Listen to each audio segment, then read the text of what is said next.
El poeta y ensayista mexicano Octavio Paz está comprometido ante todo con el lenguaje. Su obra, reunida en más de 25 volúmenes, abarca temas muy variados: la poesía, el arte, la historia, el pensamiento, de lugares muy alejados entre sí: México, India, Francia, China, Estados Unidos, España, Japón.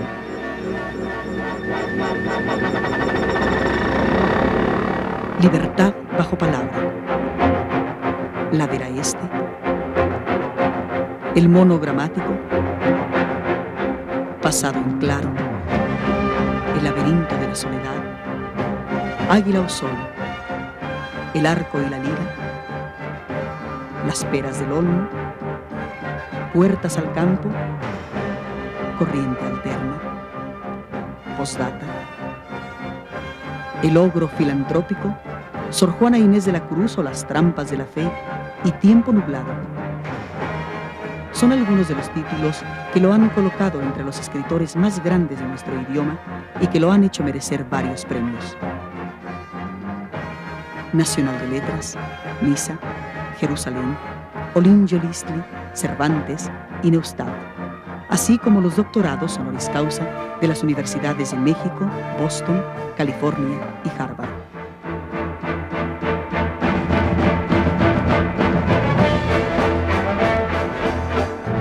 En el 70 aniversario del poeta, Televisa presenta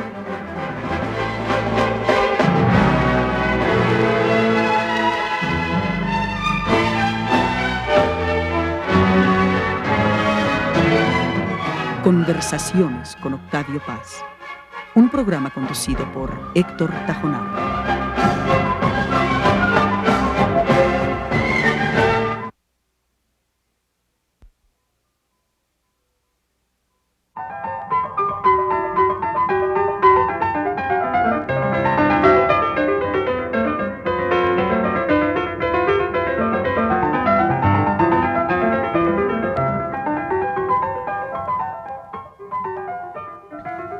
Muy buenas noches. El tema de nuestra conversación de hoy con Octavio Paz es la tradición poética mexicana.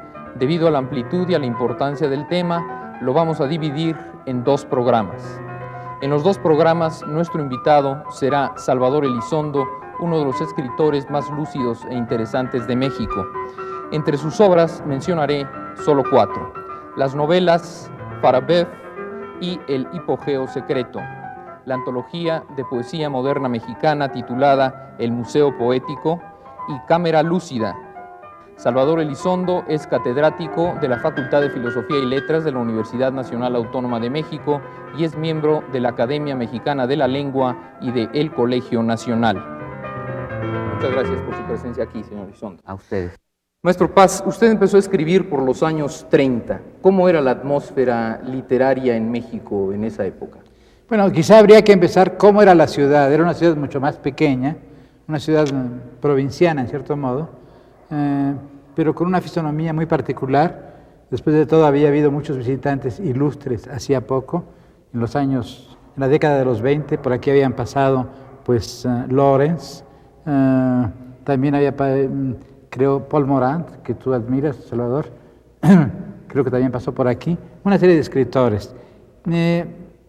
La vida intelectual pasaba justamente en este barrio, en este barrio de México, en la calle Argentina, en la Secretaría de Educación Pública, en la preparatoria, en la Facultad de Filosofía y en las librerías famosas de la época, Robredo, Porrúa, etc. ¿Quiénes? Los escritores que admirábamos, los estudiantes de la preparatoria, bueno, por una parte estaban los mayores, los viejos diríamos, ¿no? Las grandes figuras. Entre ellas, Vasconcelos. En 1930, bueno, Vasconcelos ya estaba desterrado, había sido el candidato a la presidencia de la República, y los jóvenes de aquella época, muchos habían sido vasconcelistas, y los que no habíamos sido vasconcelistas, porque éramos muy niños, pues de todos modos lo admirábamos muchísimo y lo leíamos con gran fervor. Aunque todavía sus grandes obras no aparecieron un poco después. Al lado de Vasconcelos estaba Caso, el profesor de filosofía, Alfonso Reyes, que tampoco vivía en México, lo leíamos, llegaban sus libros, era uno de los poquísimos escritores mexicanos editados en España, En aquella época era muy difícil para un escritor mexicano publicar sus libros. No había editoriales, había muy pocas. Y después las únicas editoriales eran las de España. Y era muy difícil llegar a ellas. Bueno, había otro gran mexicano que también estaba desterrado, Martín Luis Guzmán. Y claro, la gran gloria era Azuela, el novelista Azuela. Además, Azuela tenía una distinción particular porque lo habían traducido al inglés y al francés. De modo que cuando se habla ahora mucho del boom y de la gran que la literatura latinoamericana se empezó a conocer en los años 60 o 70, bueno, es un poco exagerado. En realidad, ya en esa época, el público europeo y norteamericano se había interesado por algunos novelistas mexicanos, entre ellos Azuela y Martín Luis Guzmán. Valéry Larbaud, el crítico francés, el poeta francés, había escrito con mucho elogio de los dos, de Azuela y de Martín Luis. Pero lo que estaba vivo, lo que realmente era el centro de las polémicas, del entusiasmo, de los odios, de las envidias, etcétera, era el grupo de contemporáneos. Publicaban en ese momento su revista, eran admirados y odiados. El grupo estridentista había desaparecido prácticamente, no existía. Y después los grandes enemigos de los contemporáneos eran escritores del bloque de obreros intelectuales, los agoristas, una serie de escritores y de poetas que exigían lo que después se llamó poesía comprometida, literatura social, etc. Y que naturalmente acusaban a los contemporáneos de arte puristas, de cosmopolitas y de intelectuales. ¿Y de sus contemporáneos, los escritores de su generación? Bueno, estos éramos estudiantes todavía, empezamos a escribir, más jóvenes que yo, en segundo año de la preparatoria, estaban Efraín Huerta, Rafael Solana y otros. Fundamos primero una revista que se llamó Barandal, en la cual muy tardíamente descubrimos La Vanguardia, pues ya estaba muy descubierta, pero nosotros no lo sabíamos. Y después publicamos otra revista que se llamó Cuadernos del Valle de México, en la que por primera vez nos planteamos el problema de la poesía pura y de ir más allá de la poesía pura. Leíamos mucho a los poetas españoles también, a los sudamericanos, pero claro, lo interesante de ese momento, yo creo, en la literatura mexicana, era la existencia de este grupo de poetas como Pellicer, Villaurrutia, Novo, Gorostiza.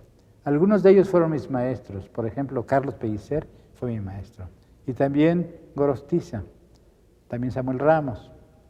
El gran descubrimiento, hubo dos descubrimientos paralelos. Por lo que se refiere a la poesía de lengua española en general, la antología de Gerardo Diego, el poeta español, y por lo que se refiere a la poesía mexicana, la antología de Jorge Cuesta. Esto para mí fue una revelación. Leer por primera vez a los poetas modernos en esta antología de Cuesta, al que conocíamos porque pasaba por estas calles rumbo a su trabajo. ¿Qué relación tuvo usted con Cuesta? ¿Cómo lo conoció? Bueno, yo a Cuesta lo conocí de un modo muy curioso.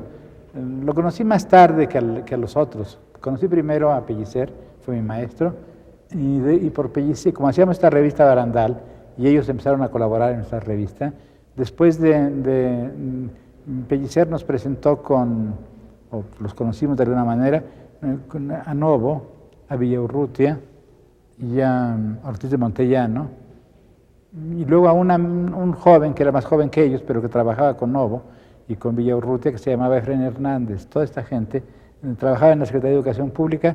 Nosotros estudiábamos en la preparatoria, pues atravesábamos la calle, íbamos a hablar con ellos, de literatura sobre todo, teníamos una gran avidez de hablar de literatura, ¿no? También era una época de huelgas, como siempre, y de disturbios estudiantiles, y esto fue ya un poco más tarde, por ahí de 1930 y tantos, yo creo que 33 o 34, hubo un gran movimiento estudiantil, no me acuerdo por qué, pero sí recuerdo que estábamos agolpados los estudiantes en los patios de la preparatoria, esperando que el Consejo Universitario terminase sus deliberaciones. Había un cambio de rector, elecciones, no me acuerdo qué, y todo el mundo estaba muy apasionado, gritaba, y entre los consejeros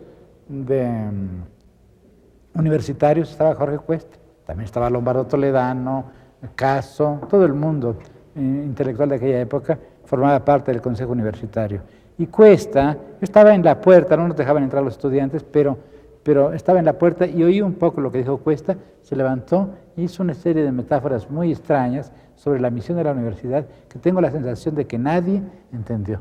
Les pareció muy confuso. Y como hacía mucho calor, él decidió salirse, se salió a tomar un poco de aire y probablemente fumar un cigarrillo. Y se quedó junto a mí, en medio de aquella multitud que se agolpaba a las puertas, quería entrar. Y entonces yo le hablé. Había visitado hacía poco Huxley, el novelista inglés, México. Y Cuesta, en una revista que publicaba en aquella época, que se llamaba Examen, había publicado un ensayo bastante bonito de Huxley, Música en la noche. Entonces le dije, bueno, y usted, señor Cuesta, admira mucho a Huxley, ¿verdad? Yo le dije con bastante impertinencia. Se me quedó viendo y me dijo, sí, ¿por qué? Y le dije, pues porque yo prefiero admirar al que admira a Huxley. ¿A quién? Me dijo. Le dije, a Lawrence. Entonces él dijo, ¿usted ha leído a Lawrence? Le dije, sí. ¿Y a Huxley? También le dije. Y entonces se puso a conversar conmigo. Y a los 5 minutos la gente seguía gritando, viva la universidad, muera la universidad, viva el socialismo, abajo el socialismo, viva esto, viva el otro. Y me dijo, Cuesta, ¿a usted le interesa esto? Y le dije, me interesa más hablar con usted de Huxley y de Lawrence. Me dijo, lo invito a comer. Y nos fuimos. Y así comenzó nuestra amistad. Tuvo usted una amistad cercana con Villaurrutia y con Cuesta sobre todo, y a través de ellos dos fue que se introdujo al grupo de los contemporáneos, ¿no? Bueno, yo no me introduje, ellos, Javier me llevó alguna vez a las comidas, eso ya fueron años más tarde, por ahí del año 37, sí, 36 o 37, hacían unas comidas en un restaurante que estaba frente a Chapultepec. ¿Cómo se llamaba aquel restaurante? El Cisne. El restaurante Chapultepec. Old Chapultepec. Hacían unas comidas a las que iban Torres Bodet, Samuel Ramos, no sé cuántas gentes, yo era un jovencito. Y Javier y Cuesta me llevaron 2 veces. Un poco además como animal raro, porque yo no coincidía con ellos políticamente en muchos aspectos, ¿no? Era muy radical y ellos más bien eran... Conservadores. Conservadores, yo creo que... no sé, escépticos diríamos, ¿no? ¿No te parece? Sí. En ese primer encuentro con el círculo de los contemporáneos a través de Villaurrutia y de Cuesta fue una suerte de rito de iniciación, ¿no? Lo cuentan. Bueno, un poco, sí. Bueno, el libro que escribí sobre Javier cuento eso. Bueno, claro, era como la ceremonia de los caballeros cuando los arman, del joven cuando lo arman caballero. El hecho de que ellos me hubieran aceptado en aquellas comidas y de que hubiéramos discutido, me acuerdo que en la primera comida se discutió muchísimo sobre Gide, porque en esos días Gide se había adherido al comunismo y después había escrito aquel libro terrible, Regreso de la URSS. Y entonces se discutió mucho este tema, el tema de Gide, y en esos días había un congreso al que yo no asistí, yo era muy joven, nadie me conocía, un congreso de escritores hispanoamericanos o americanos, al cual fue Waldo Frank también y otros escritores norteamericanos, y no invitaron a los contemporáneos porque no coincidían políticamente con este movimiento, y fueron muy críticos de eso. También se habló mucho de la teoría de la traducción. Se habló muchísimo en aquella comida, recuerdo mucho, de la posibilidad de traducir, si se podía traducir o no se podía traducir. Recuerdo que Montellano y Cuesta, todos ellos creían que la poesía probablemente era intraducible. Yo les dije, bueno, es posible, posiblemente sea verdad, sin embargo Goethe decía que lo que queda en una traducción de un poema, eso es la poesía. Goethe siempre el residuo último, sí, ¿verdad? Es lo que Goethe siempre creyó en la posibilidad de la traducción poética. Mencionó usted hace un momento la antología de Cuesta. ¿Cuál fue la importancia para usted como escritor de esta antología? Bueno, en primer lugar, una visión, que en parte sigue siendo todavía la mía, del pasado inmediato. Una visión bastante polémica, por ejemplo, no estiman mucho a Gutiérrez Nájera, no lo incluyen. No lo incluyen exactamente, no hablan muy bien de Abado Nervo, destruyen muchos de los ídolos de ese momento, que ya no son los nuestros. En cambio, exaltan a ciertos poetas. Yo creo que de la antología de los modernistas, lo que queda en la antología de Cuesta, y para mí tuvo razón, son sobre todo dos poetas, Díaz Mirón y Otón. No sé, ¿tú qué piensas, no? Bueno, creo que Díaz Mirón y Otón, pero teniendo en cuenta que es una antología que se produjo, creo que 4 años después de la muerte de López Velarde, también habría que considerar como la primera antología de poesía mexicana moderna que incluye a López Velarde, sí, que es un momento muy importante en la poesía mexicana, como seguramente tú lo vas a decir dentro de un momento, ¿no? Para mí, el valor real de la antología de Jorge Cuesta está en su concepción bastante moderna desde el punto de vista tipográfico. También tenía unos dibujos de tipo constructivista en la portada. Eso por una parte. Y por la eso otra, estaba tomado de las publicaciones de la época. Sí, porque claro, ellos estaban muy enterados claro. de lo que ocurría en Europa. Es además la época del gran auge de la estética rusa, del Sov-Kult y de Eisenstein y toda esa estética muy moderna, que no es con lo que uno supondría que es la estética tradicional de los rusos, ¿no? Y mucho menos actual, sino que era una estética muy avanzada. ¿Sabes? Yo creo que también hubo ahí influencia de este poeta, de este pintor francés o franco-mexicano, Charlos. Sí, claro. Él fue ilustrador de muchas de las obras de los contemporáneos. Y me acuerdo de un libro en particular de González Rojo, Espacio o El Puerto, que está ilustrado justamente por Anne Charlot. Y la edición de Maplesarse, el estudiantista Urbe, que es una edición muy bonita, yo la tengo todavía, es con una portada de Jean Charlot. Recuerda bastante al cubismo y a los constructivistas. Constructivistas, evidentemente, sí. Pero desde luego, desde el punto de vista crítico y poético, sí creo que el descubrimiento de López Velarde, sobre todo me parece muy interesante el hecho de que la antología de Cuesta no incluye el poema más famoso, pero que es, para mi gusto, el menos bueno de López Velarde, que es La Suave Patria, e incluye los otros poemas muy osados. Yo recuerdo uno que es maravilloso, que se llama, empieza diciendo: fuérame dado remontar el río de la infancia y ser otra vez una casta pequeñez, y que termina con una embriaguez, con una especie de delirio de palabras hechas a base de pura aes, ara blanca, ara mansa, fragancia casta y ácida, derivado naturalmente de influencias admitidas que venían de otras partes, ¿no? Fundamentalmente yo creo que de Mallarmé. Yo no creo que López Velarde haya leído Mallarmé, entre paréntesis, pero no lo creo, francamente. Es posible que no haya leído a Mallarmé, pero algo debe haber terminado, porque además él en un poema bellísimo, donde casi está definida toda su estética, afirma y dice: entonces era yo seminarista, sin Baudelaire, sin rima y sin olfato. Ese sentido del olfato fue recogido después por Villaurrutia, que fue el único que lo notó, como posiblemente la herencia más clara de Baudelaire, la sensación del olfato tan insistentemente producida en la poesía. Después Villaurrutia, en un ensayo que se llama El León y la Virgen, que precede una antología de poemas de López Velarde, habla mucho del olfato como una de las principales temas de sensaciones que produce las imágenes y poemas de López Velarde. Sí. Ya que se menciona tanto a López Velarde, hay dos cosas. Usted en sus dos ensayos que tiene sobre López Velarde tiene distintas posiciones de la relación de López Velarde con Baudelaire.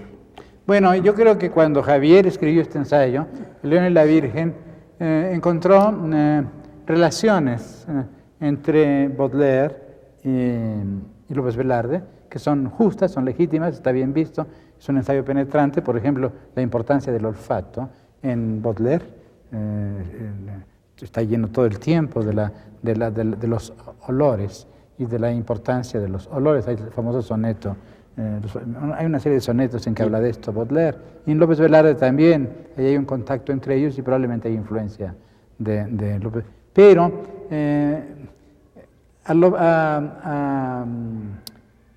el ensayo de Javier era demasiado impresionista, y no vio las otras relaciones, son unas relaciones mucho más inmediatas, más claras. En primer lugar, la relación de López Velarde con Lugones, pero sobre todo la relación de López Velarde con Lafort. En ese sentido, me parece que sí, yo hice una pequeña contribución mostrando la relación directa entre Lafort y López Velarde, una relación mucho más real, ¿no?, que una simple afinidad psicológica o metafísica. En mi segundo ensayo, no me desdigo, pero rectifico un poco, digo, bueno, de todos modos, sí hay no influencia, aunque probablemente también haya influencia, pero sobre todo hay afinidad entre Baudelaire y López Velarde. Claro, el olfato, pero sobre todo, diríamos, el tema del erotismo y el tema de la muerte. Y además, otra cosa muy curiosa, de que se ha hablado muy poco, López Velarde tenía una suerte de horror a la paternidad. Y esto es una posición, él era muy católico, pero esto es una posición muy poco cristiana y muy poco católica. Él tiene horror de los hijos, piensa que procrear es terrible, es casi un pecado. Y esta es una posición más bien maniquea. No tener hijos, esto es maniqueísmo, ¿no? ¿Por qué? Porque la carne es el mal. Es decir, hay una división muy, muy violenta entre la carne, que es el mal, que es el tiempo, que es el pecado, que es la sucesión y que es la perpetuación del mal, y el espíritu. Bueno, esto no es cristiano, en el cristianismo hay fusión siempre entre la carne y el espíritu, esto es maniqueo, este dualismo exagerado. En el cristianismo hay dualismo, pero no tanto.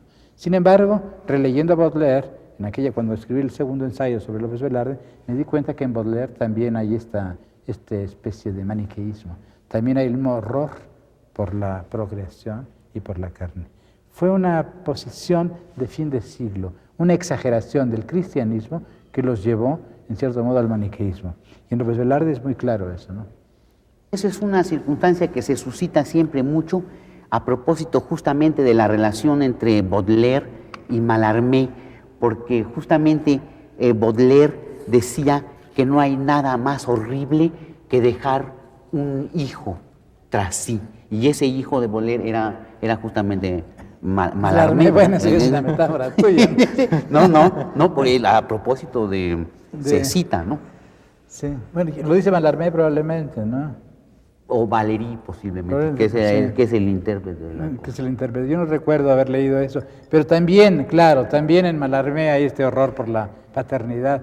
Es una obsesión fin de siglo. Lo más curioso es que también existe en Vasconcelos. Vasconcelos, cuando hace el gran elogio de su querida, de Adriana, dice que es una mujer inteligentísima, una mujer bellísima, una mujer... hace todo y luego dicen, y además era estéril. El gran elogio era como las santas y como las cortesanas, estéril. Entonces había una especie de relación entre lo que llamaríamos la prostitución, que es estéril, y al mismo tiempo la santidad, que no tiene una fecundidad sino espiritual. Sí, yo lo recuerdo porque no sé en dónde, en alguno de estos poetas, viene la mujer definida, el gran arquetipo de eterno femenino, como mujer infinitamente estéril.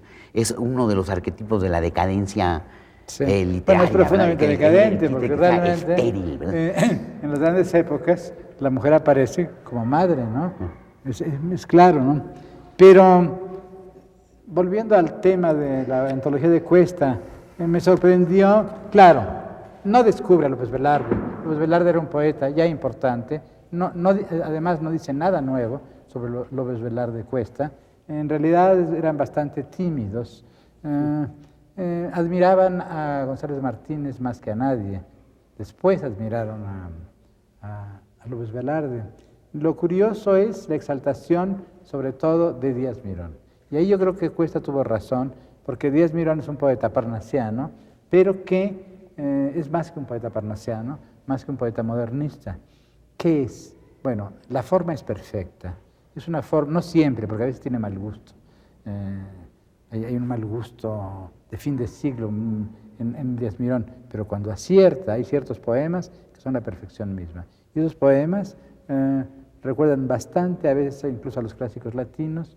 El oído es perfecto, y sin embargo hay un elemento perturbador. Esta gran belleza formal exalta cosas horribles o cosas, o bien imágenes muy realistas y que podrían parecer la negación del idealismo poético, o bien imágenes repulsivas moralmente. Es decir, él lo dice en un poema, dice, y un relámpago enciende mi alma negra. Bueno, esto es lo que a mí me sorprende ahora de Díaz Mirón. No de todo Díaz Mirón, sino de unos cuantos poemas, media docena de poemas. La perfección de la forma, la transparencia de la forma, diríamos, y al servicio de un alma negra, al servicio de un orgullo realmente espantoso, es la palabra, ¿no? Bueno, a ese respecto, simplemente quiero aportar un dato comparativo de las dos épocas de Díaz Mirón que han quedado muy bien establecidas y que definen muy claramente sus dos periodos de poesía, con dos poemas que narran el mismo hecho, que a mí siempre me han turbado muchísimo. El primero, de la primera época, es el que dice ahí junto al viejo muro, entre la hierba, escondido, quién sabe qué, y se narra con imágenes bellísimas, muy líricas y muy espontáneas, un fusilamiento, el fusilamiento de un desertor. El poema es grotesco en la medida en que contrapone dos imágenes, una bellísima del paisaje y otra horrible de la circunstancia o del hecho que está teniendo lugar en el primer poema. Escrito con mucho lirismo, no es un lenguaje perfecto, es un lenguaje muy espontáneo. En cambio, en la segunda época viene la descripción de un hecho igualmente horrible, que es la descripción de un colgado al pie del cual están jugando unos niños. Esa imagen tan horrible. Además habla del mechón. Sí, y se oye la cuerda cómo rechina con el viento. Sí. Esa imagen tan espantosa está escrita con un lenguaje de una perfección que uno se queda asombrado que tanta perfección pueda ser puesta al servicio o a la transmisión de una imagen tan espantosa que se vuelve sublime por Mira, justamente yo lo había notado por si había oportunidad de leerlo. No vamos a leerlo todo, pero los tercetos, uno sobre todo es terrible, dice, y el fúnebre despojo, con la cabeza gacha, escandaloso y tímido, en el verde patíbulo, desparramaba hedores en brisa como racha, mecido con solemnes compases de turíbulo, y el sol iba en ascenso por un azul sin tacha, y el campo era figura de una canción de Tiblo. Bueno, es una visión bastante terrible, porque además esto pasa en un pueblo, y está el colgado, está el ahorcado que se mece, dice, con ritmo de péndola, oscilando en la vía. Es un fenómeno muy impresionante. Y en otro poema, cuando habla de su padre, del muerto, vuelve a también, es una descripción de su padre en el ataúd, sin ninguna complacencia. Bueno, esto es lo que me interesó en él y me sigue interesando. No sé si me marcó. Me acuerdo que Pellicer admiraba mucho a Díaz Mirón, pero yo creo que si hay dos poetas distintos, es una admiración un poco inmotivada, porque en la forma de Pellicer no tiene nada que ver, es un poeta solar, un poeta lleno de amor a la naturaleza. En cambio, en Díaz Mirón lo interesante es el dibujo, la línea, que tiene que ver con un grabado, con grabados crueles de la época simbolista. El otro poeta que me interesó en aquella época mucho también al leer la antología de Cuesta, y me marcó quizá también, aunque menos, fue Otón. En Otón la forma es menos rigurosa, que en Díaz Mirón, pero la pasión es más fuerte. A mí me gusta mucho hablar de los poetas mexicanos porque se habla poco de ellos. Nuestro país, no sé, sobre todo en los últimos años, los jóvenes escritores recuerdan poco a estos poetas modernistas. Parece que son muy remotos, y no son tan remotos, escribieron a fines de siglo o a principios de siglo, ¿no? En este poema, ese famoso poema, el Idilio salvaje de Otón, es un gran poema de amor otra vez negro, de amor maldito, un amor adúltero, según parece, con una india brava, y luego además la descripción del paisaje, que ahí sí se comete lo que los críticos ingleses llaman la falacia patética. Bueno, esto de los críticos ingleses me parece una tontería infinita. Toda la gran poesía ha cometido la falacia patética. Es decir, los poetas, desde Virgilio, Homero, todos, hay un momento en que o bien hay un diálogo con la naturaleza y la naturaleza simpatiza con los sentimientos, y entonces parece que cuando el poeta llora toda la naturaleza. Está también en la poesía china, o al revés, hay lo contrario, el diálogo entre el sentimiento poético, el sentimiento y la naturaleza. Por ejemplo, en el caso del poema de Díaz Mirón que tú citabas, el fusilamiento, escena horrible, y al mismo tiempo la naturaleza, el sol arriba, riéndose, el cielo azul, todo está verde, todo respira vida, pero los hombres matan. Bueno, ahí hay contradicción entre la naturaleza y el sentimiento. En el poema de Otón es lo contrario, el paisaje, que es un paisaje del norte de México, un paisaje desolado. Además, por primera vez en la historia de la poesía mexicana, aparece el paisaje no del centro, sino el gran desierto del norte. Y esto es muy hermoso. Bueno, todo esto forman parte de nuestro patrimonio espiritual, diríamos. Olvidarlo es como escupir sobre tumbas, y es lo que está pasando, ¿no? ¿Iba usted a leer un Iba a leer un fragmento, sí, simplemente. Una imagen bastante extraordinaria, dice, habla del cielo, está hablando de sus sentimientos y del agobio de estar enamorado de ese modo tan terrible. Dice, asoladora atmósfera candente, do se incrustan las águilas serenas como clavos que se hunden lentamente. Bueno, el do nos parece bastante antipático ahora, es un recurso neoclásico muy aburrido, muy infortunado, pero eso de que las águilas se incrustan en el cielo como clavos, me parece no solamente plástico, sino uno lo siente, ¿no? Sí, yo creo que esa es una de las imágenes más bellas de la poesía mexicana. Yo la he repetido y me la repito muchísimas veces, tanto más que para el contexto del que estamos hablando coincide en cierto modo con la última imagen del idilio de Díaz Mirón, que es para mí uno de los poemas más interesantes por razones que veremos un poco más adelante, por razones de la prosa que habíamos hablado el otro día, que es exactamente la misma imagen del sopilote, que es una imagen absolutamente mexicana, resbala tendida y firme el ala. ¿Tú te acuerdas? Tendida e inmóvil el ala. Tendida e inmóvil el ala. Sí. Eso yo creo que son de las imágenes que justifican toda la gran excelencia de la poesía mexicana. Bueno, ahí está lleno de... A mí no me gusta tanto este poema, te confieso, pero por razones distintas. Me parece que es un poco fácil, es un poco poetizar una noticia de periódico. Pero volviendo a la naturaleza y a estas imágenes de la naturaleza y a la intimidad, que forma parte de no solamente de la profesión del poeta, yo diría de la profesión de los hombres.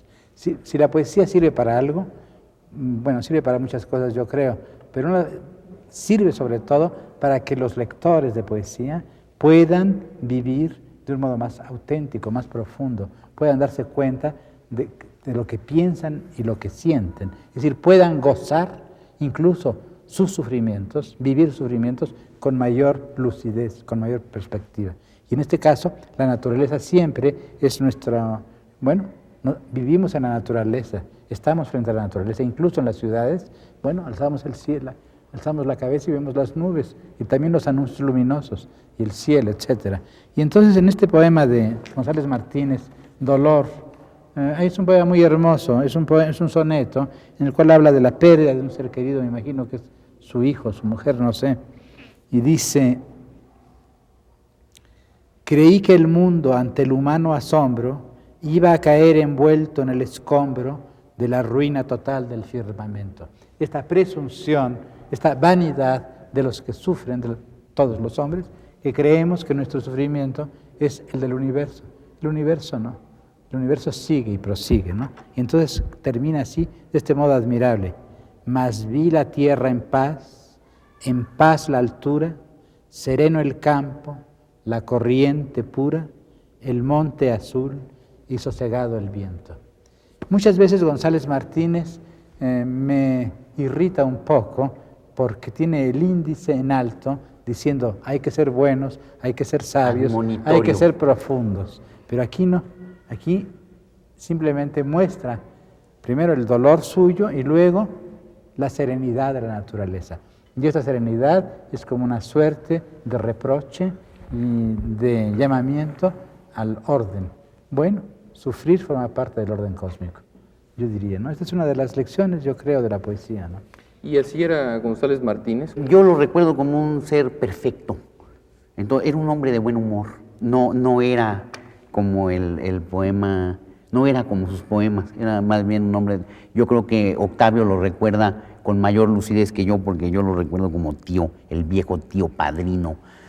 Que bueno, yo lo veía poco, pero era, sobre todo, creo que la cualidad fundamental de él era, cuando menos por lo que yo lo conocí, era buen humor. ¿Su vocación literaria nació por su relación con su tío padrino? No, porque no. ¿Y Alfonso Reyes? ¿Cómo lo conoció usted? ¿Qué es más Alfonso Reyes para usted? ¿Un poeta, un prosista? Yo conocí a Reyes un poco tarde, cuando vino a México. En esta época de que estamos hablando, los años 30, pues no viví en México. Después vino al final, cuando era presidente Cárdenas, había sido embajador en Brasil y luego dejó de serlo. Vino a México y se hizo cargo del colegio de la Casa de España primero y luego del Colegio de México. Bueno, Reyes es un caso, fue muy amigo mío, yo le debo muchísimo. Yo creo que todos los mexicanos, todos los escritores de mi generación y también de la siguiente, Fuentes ha hablado con gran fidelidad de Reyes. A Reyes lo ha perjudicado su monumento. El monumento de Reyes no nos deja leer a Reyes. Él tuvo un poco la culpa. Fue demasiado obsequioso. Sus obras completas, para vergüenza mexicana, no han terminado todavía de publicarse. Han pasado tantos años y todavía no tenemos una gran antología de Reyes. Es difícil verlo con cierta perspectiva. Que él mismo se dio cuenta que había escrito mucho y que era difícil dar una idea de su poesía. Bueno, se habla mucho del prosista, es un gran prosista. Hay el famoso elogio de Borges, que él escribe así gracias a Reyes. Sí, fue un gran prosista, es uno de los grandes prosistas de la lengua. Pero yo le exijo a la prosa, le pido a la prosa que diga algo, que nos diga o que nos cuente.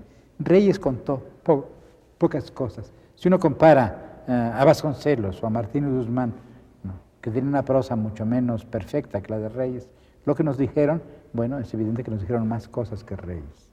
El crítico es mucho más interesante, pero también ahí el crítico se dispersó. Yo creo que el buen Reyes, prosista, quedan unos cuantos textos, unos cuantos cuentos, que son deliciosos, y unos cuantos ensayos, en los cuales toca el tema de la poesía, el tema del lenguaje, de la palabra. Esto es lo que es admirable. Es un hombre que se inclinó sobre la palabra. Y en eso tiene páginas realmente de primera. Cuando yo leo a los críticos mexicanos, jóvenes, pero no solo a los mexicanos, a los hispanoamericanos, y los oigo citar a tanto mal escritor europeo, tantas pretendidas habilidades europeas, y olvidar a Reyes, pues me da un poco de tristeza y me hace pensar mal de mi propia gente, ¿no? Es como, no sé, ¿no? Sí, yo creo que Reyes tiene 4 o 5 ensayos sobre el lenguaje, sobre la poesía, en ancorajes, no en el gran libro ese, El Deslinde, que es bastante aburrido, ¿no? Sino en los ensayos pequeños, en que dijo cosas muy penetrantes sobre el fenómeno poético. Y luego hay un poeta en Reyes. Esto es lo que nadie ha querido ver. Sí fue un Un poeta un poco rechoncho, un poeta, hace muchos años escribió un ensayo sobre la hora de la poesía mexicana. En aquella época había la manía, una manía de Enrique Sureña, de Castro Leal y del mismo Reyes, y luego de Villaurrutia, pensando que el tono de la poesía mexicana era el tono crepuscular, al caer la tarde, ¿no? Lo cual es una mentira, porque Díaz Mirón no es eso, Otón no es eso, Pellicer no es eso, en fin. Pero entonces yo escribí un ensayo que se llamaba La hora de la poesía mexicana, o las horas de la poesía mexicana, y a cada uno le iba dando por ejemplo, López Velarde es más bien o la madrugada o bien el anochecer. Ahí sí hay claro oscuro. A media mañana, cuando se bañan las primas de López Velarde. Sí, pero más bien las tardes, en que el teléfono pregunta por consabidas náyades arteras, que salen del baño al amor, y no me acuerdo qué dicen, en húmedos y anhelantes monosílabos. Entonces uno ve dice que las fatuas cabelleras, es precioso el adjetivo fatuas cabelleras, pero en fin, pensé, ¿cuál es la hora de Alfonso Reyes? Y pensé las 3 de la tarde, la hora de la sobremesa, la hora de la conversación, la hora de la inteligencia, la hora de la sonrisa. Entonces yo sí creo que es un poeta mal leído, un poeta en muchos momentos admirable. Pero además dice usted que la prosa de Reyes es la prosa de un poeta. Es la prosa de un hombre para el cual la poesía es la realidad esencial, fundamental. El crítico Reyes, el erudito Reyes, bueno, no sé, yo no tengo títulos para hablar del erudito Reyes, no sé si... El crítico Reyes pues no escribió ningún ensayo que a mi juicio sea esencial, pero en cambio el autor de una suerte de pequeña poética, eso sí es bueno, y el autor de unos cuantos poemas, como por ejemplo este poema, de su primera época, que es precioso, que se llama, es un poema además muy mexicano. Las hierbas del Tarahumara. Sí, bueno, no uno más tradicional, que se llama La amenaza de la flor. Flor de las adormideras, engáñame y no me quieras. Es precioso. Además, cuánto el aroma exageras, cuánto extremas tu arrebol, flor que te pintas ojeras y exhalas el alma al sol. Flor de las adormideras.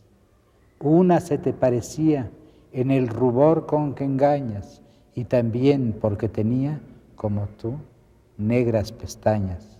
Flor de las adormideras, una se te parecía, y tiemblo solo de ver tu mano puesta en la mía. Tiemblo, no amanezca un día en que te vuelvas mujer. Es precioso esta idea. Bueno, la imagen de la mujer como flor es muy antigua, pero como una dormidera, y como una dormidera dueña de venenos opiáceos, exactamente, y cercanos a la muerte, es al mismo tiempo voluptuoso y fúnebre, ¿no? Es un poeta mucho más interesante de lo que se piensa. Sí, y luego, además desde el punto de vista técnico es perfecto ese poema. Y luego hay el gran poema, que otra vez no hemos tenido sensibilidad para verlo bien, que es el poema Ifigenia Cruel. Es un poema extraordinario. Lo que pasa es que hay ahí un Reyes crítico, un Reyes que sabía mucho y que estaba empeñado en demostrar que sabía mucho. ¿A quién demonios le quería demostrar que sabía mucho? Eso no es la misión del poeta. Entonces el crítico Reyes, el erudito Reyes, a veces arruinaba al poeta, ¿no? Reyes. Pero es un poeta ahora no es el poeta total como López Velarde, el poeta fatal como López Velarde, pero es... Ahora, estamos hablando fundamentalmente de poesía, pero a mí me gustaría también mencionar y que usted dijera algo más sobre Vasconcelos, la importancia de Vasconcelos para usted, porque era muy joven, tenía 15 o 14 años, en 29, pero a pesar de eso sí gritó «Viva Vasconcelos» alguna vez, Sí, ¿no? bueno, sigo gritando «Viva Vasconcelos», aunque no por razones políticas, sino por razones estéticas, diríamos, y más incluso por razones más profundas, por razones poéticas. Bueno, sí, yo creo que es un gran escritor, creo que es un gran espíritu, creo que es un hombre insoportable, que dijo muchas tonterías, que hizo muchas tonterías. es un escritor contradictorio, pero pues no es más contradictorio que Ezra Pound, que fue fascista y un gran poeta, no es más contradictorio que tantos poetas que han sido stalinistas, de modo que los pecados políticos de Vasconcelos no los perdono, pero pretendo comprenderlos, sin perdonarlos. Y bueno, ahora lo importante de él es lo otro. Lo importante de él es, en primer lugar, es un hombre que tomó en serio las ideas. Hay muy pocos mexicanos que han tomado en serio las ideas. Vivió religiosamente las ideas. ¿Cuántas gentes han tomado en serio la filosofía? Yo no digo que sea un gran filósofo, probablemente no lo fue, pero vivió las ideas. Y esto es lo importante, las vivió con una tenacidad, con una pasión, con una lealtad. Y luego fue un gran enamorado, no solamente de las ideas, sino justamente porque amaba las ideas, amaba también a las mujeres. Y esta fusión de filosofía y erotismo es muy interesante en Vasconcelos, porque esa es la madera de la gran filosofía. Y no es extraño que le haya escrito esas memorias, que son uno de los grandes libros, no solamente de México, sino de la literatura de lengua española. Es una lástima que la figura de Vasconcelos sea solamente conocida en México, que Vasconcelos no sea leído en España, que no sea leído en Argentina, que no sea leído en Chile, en Sudamérica. Es uno de los grandes escritores de la lengua. No todo, unos cuantos ensayos, para mi gusto, unos cuantos fragmentos de sus libros de filosofía, por ejemplo, cuando habla de la liturgia, y dice que la liturgia es la forma superior de la estética, puede que no sea verdad, pero es muy hermoso, y sobre todo su autobiografía. Esto es extraordinario. Hizo con su vida gran literatura. Y esto hace pensar en las grandes biografías. Cuando yo leía Vasconcelos era muy joven, pero me emocionó, y entonces leía Rousseau, y lo pude comparar. Bueno, la vida de Vasconcelos es mucho más apasionante, en cierto modo, que la de Rousseau. Y claro, ni Vasconcelos ni Rousseau tenían sentido del humor. También se parecen bastante en muchos aspectos, ¿no? Es que es un gran escritor. Y luego es un poeta. Es un poeta por esta fusión de ideas y de sensualidad. ¿A qué se parece? En otra época hubiera escrito grandes poemas filosóficos. A lo que se parece es a Lucrecio, a estos poetas de la antigüedad. Es una gran figura. ¿Usted está de acuerdo con esta visión de Que Vasconcelos? a lo mejor que no, ¿verdad? Sí, en términos generales sí. Yo también es el único autor mexicano que me produce entusiasmo de tipo ideológico o intelectual, casi el único. Lo que yo quería decir acerca de Vasconcelos y en lo cual ya ha incidido tangencialmente Octavio Paz, es en el orden de que en México creo que todavía no ha llegado el momento de no hacer una distinción tan brutal entre la poesía y la prosa, como es la que establece que la poesía es lo que está escrito en versos y la prosa lo que está escrito de corrido. Creo que uno de los hechos más importantes de la poesía moderna, se ve claramente, por ejemplo, en Eliot, es el poder que tuvieron también en Díaz Mirón de introducir elementos prosaicos dentro de la poesía, no para degradarla, sino al contrario, para estos elementos prosaicos elevarlos a la condición de la poesía. Por eso yo estoy en contra de esa definición tajante que se pretende establecer normalmente entre poesía y prosa, tratándose de personajes como Vasconcelos en algunos de los fragmentos que ha mencionado Octavio. Es el caso de Nietzsche. Nietzsche no puede dejar de ser considerado como un poeta, aunque de hecho escribiera en versículos muy largos o con prosodia en prosa, ¿no? Sí. Eso es una distinción que a mí me parece que es fundamental para que el gran panorama de la literatura mexicana pueda ser entendido. Yo creo que los mexicanos debíamos tener un poco más de... Sí hay una buena literatura mexicana, contra lo que cree mucha gente, sí hay una buena, comenzando por los modernistas. Olvidemos a Sor Juana Inés de la Cruz y alguna serie de figuras del 17, del 18 y del 19, que también forman parte de la historia, diríamos, de la cultura hispánica. Sor Juana Inés de la Cruz es uno de los grandes poetas de nuestra lengua. Pero en fin, reduciéndonos a la época moderna, bueno, un poeta como Díaz Mirón es un poeta excepcional. Un poeta como escribió muy poco, y muy poco queda de él, pero lo poco que queda permanece, diríamos, ¿no? Y lo mismo podemos decir de Otón, y lo mismo podemos decir de López Velarde. López Velarde hablabas de prosaísmo. Bueno, en López Velarde aparecen dos cosas. Aparece el lenguaje coloquial. Esto viene de Laforgue. Además, otra cosa, la fusión de cosmopolitismo y de provincia, de lenguaje de todos los días y de gran refinamiento intelectual. Hay uno de los poemas más lindos, yo creo, de López Velarde, se llama... ¿Dónde está? Lo voy a buscar porque ya no lo encuentro.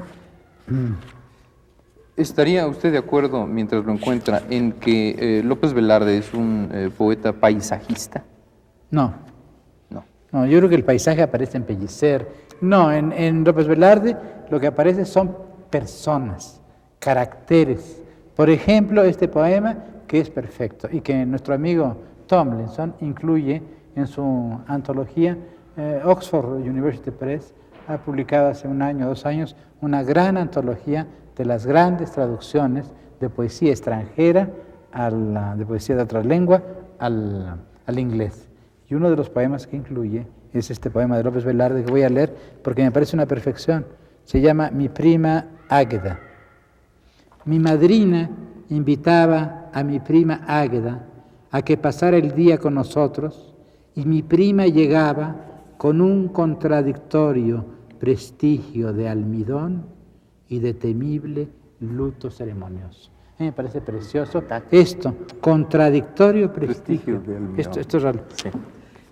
Águeda aparecía, resonante de almidón, y sus ojos verdes y sus mejillas rubicundas me protegían contra el pavoroso luto. Yo era rapaz y conocía la O por lo redondo, y Águeda, que tejía mansa y perseverante en el sonoro corredor, me causaba calosfríos ignotos.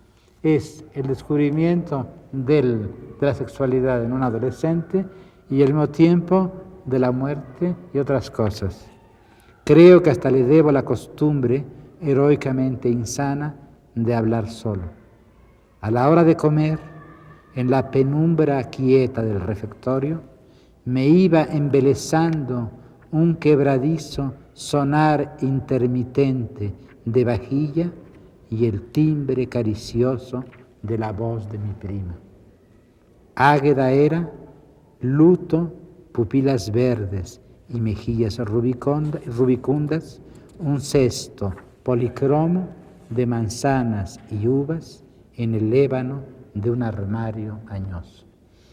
La idea de la viuda y al mismo tiempo del deseo, es decir, la fusión de muerte y deseo y del adolescente que ve todo esto, y además, otra cosa, la prima, el incesto. En fin, es un poema bastante perverso, al mismo tiempo muy inocente, y está contando una historia. No es paisaje, pintó gentes, personas, o recreó, mejor dicho.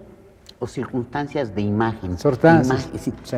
Y ya que volvimos a López Velarde, ¿quién es Fuensanta en la poesía de López Velarde?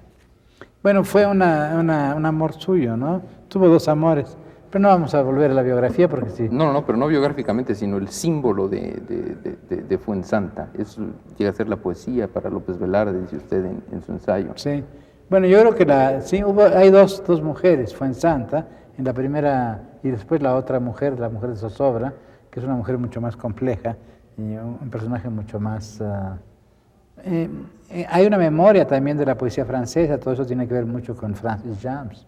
El nombre es para mí lo importante en Fuensanta, es la ninfa Melusina, de donde la fuente, de donde emana la inspiración poética, ¿no? Fuensanta. Sí, bueno, pero hay Fuente Santa. Claro, es la época también de los nombres compuestos. El opuesto de Fuensanta sería el personaje de Lautréamont, Maldoror, ¿no? Y dice usted, Fuensanta es todo lo que el poeta quería y no quería ser. Sí. Bueno, yo creo que es una figura ambigua. Hay una figura ambigua ahí. Sí, claro, es una figura La otra, yo creo que el gran amor fue el segundo amor. Es decir, Fuensanta es lo que él hubiera, es la idea que el provinciano católico López Velarde tenía del amor. Y el segundo amor, que no tiene nombre, esa es la experiencia realmente profunda del amor.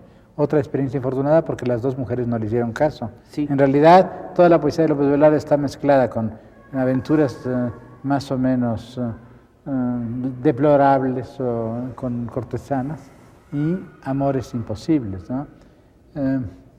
Es una figura hay esta oposición entre López Velarde y Tablada. Fueron amigos. En Tablada, en cambio, la poesía erótica tampoco tiene importancia, pero de un modo muy distinto. Y son poetas tan distintos de la misma época y se parecen tanto.